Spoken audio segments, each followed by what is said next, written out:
خبر شامل کرتے ہیں کراچی کرنگی سے۔ ہمارے نمائندہ جاوید محمود رائیں کی رپورٹ کے مطابق سٹی پریس کلب کے وفد کی ڈسٹرکٹ کرنگی پریس کلب آمد۔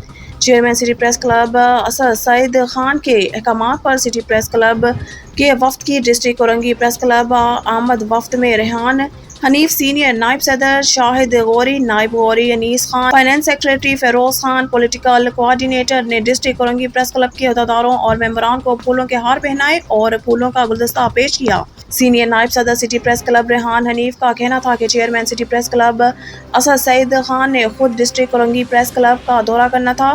خرابی صحت کی وجہ سے وہ خود نہیں آ سکے، لیکن ان کی تمام تر نیک خواہشات ڈسٹرکٹ کرنگی پریس کلب کے ساتھ ہیں۔ اس موقع پر صدر ڈسٹرکٹ کرنگی پریس کلب کے صدر رستم قادری نے chairman city press club Asad Saeed Khan اور سٹی پریس کلب کے وفد کا ڈسٹرکٹ کرنگی پریس کلب کا دورہ کرنے پر شکریہ ادا کیا اور خاص طور پر chairman city press club Asad Saeed Khan کی صحت یابی کے لیے خصوصی دعا کروائی۔